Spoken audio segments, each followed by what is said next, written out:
Hey there, Aloha Milton here, and I did something that I would like to get opinions on. I ballasted in the yard area, on the north end of it at least, a test ballasting using pre-mixed concrete patch material. It is this stuff here, ready mixed concrete patch. It's got sand mixed into it. I meant to get, I think, unsanded to make roads, but I got sanded, and it didn't work good for roads, so I didn't know what to do with it. But then I noticed that it looked kind of like the Cotto ballast when I was tearing out the roads I didn't like. I was like, this does look like the Cotto ballast. It's a little more gray, which I actually like. The Cotto ballast seems to have a little bit of a blue in it. Zoom in, and maybe you can see that. But I think it does a good job at N scale of just quick and easy ballast in a yard area or wherever, industrial area. Yeah, I mean, go up on your finger, throw some down, like back in there. Actually, it's got like a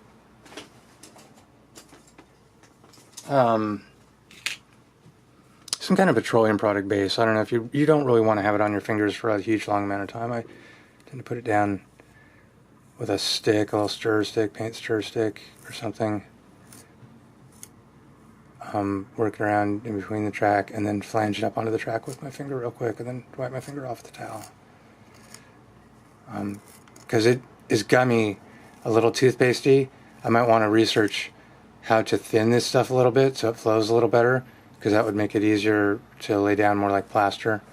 And there is the option of using a plaster with a gray fine grout in it, which is something, as I was doing this, I thought, I like working with plaster, and that is something I might look into at some point. For N scale, that could work good for concrete and ballast areas.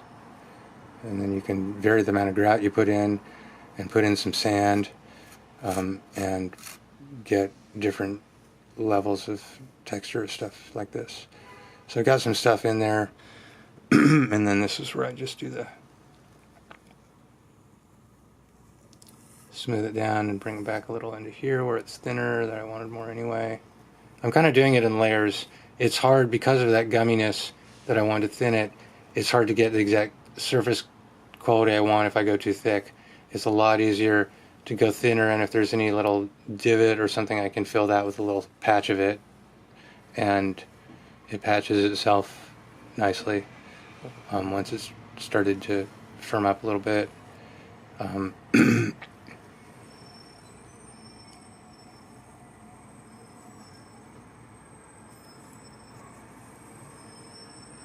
It just has that gummy kind of, I want to stick to everything, but none of it all that well, and I want to stick to myself, and I want to stick to the tool that you're laying me down with, and I want to do it in like volumes that are kind of, they stand up, like it has little peaks that'll just stand up, but it won't collapse like a wet plaster will, which is why I want to thin it.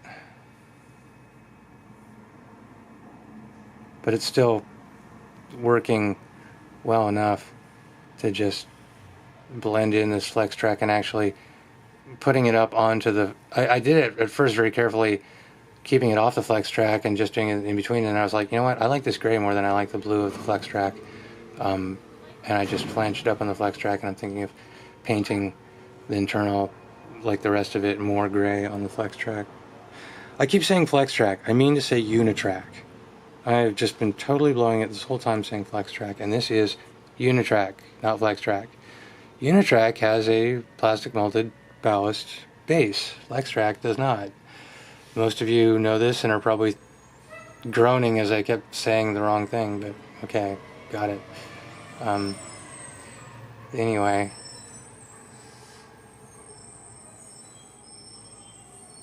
and I had worried about like, oh, I gotta get it smooth, and then when I was done, I realized, you know what, actually some little weird bits look like a rail yard because the ballast isn't like totally perfectly smooth and ballast machine treated everywhere. A lot of times there's little things, and I got a little on the rail there. It's no big deal. I can wipe that off, and I'm going to want to, though, because this stuff, once it does start setting it, it sets it rubbery, and it gets harder and harder to remove.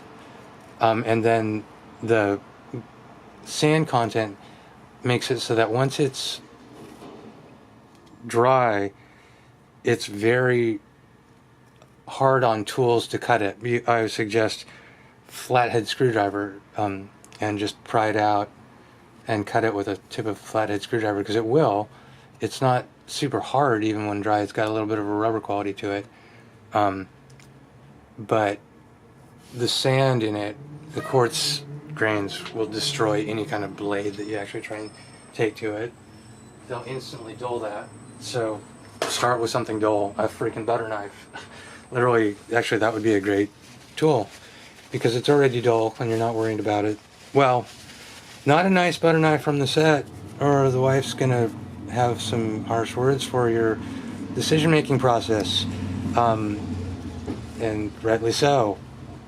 And you'd probably be blaming me, and be like, okay, not a nice butter knife that's part of a set from the kitchen. Go to the Goodwill store, the thrift store, or whatever. They've got random silverware that tried to escape to where, you know, the random socks go, but it didn't quite make it. Ended up at the thrift store. Get an old butter knife, and there you go. Or just a flathead screwdriver. Y'all got one of those, right? Okay. Clean that rail after getting up the ballast up in there. Calling it ballast now. I guess I'm starting to accept that I kind of like this experiment a bit. It does have that gummy quality. It's hard to like smooth it. It'll cling, and you'll remove material when you mess with it. So yeah, figuring out a way to thin it would be a good idea, because it would be a better material for sculptural work with it'd be a better material for sculptural work with a little more ability to work it, and have it release from tools and surfaces. Alcohol didn't really seem to do it. I think like some sort of petroleum oil or something, but then I don't want to put something in it that's going to mess up its drying by creating a surface on it that it can't dry underneath. So it's experimental. If anybody knows about concrete patch and how to work with it, feel free to chime in, because I'm asking for opinions here on what people think. And as you can see, when it goes down, it's a lot lighter gray than it dries to. The stuff in front is, the surface is dry. It's going to maybe get a little darker than that, but not too much more. And this is, you know, fresh. It goes down with that lighter gray. So I hope that's of help to some people, or of interest. And I hope everyone has a good rest of the week and good weekend, and happy modeling. All right, cheers. Take care. Bye.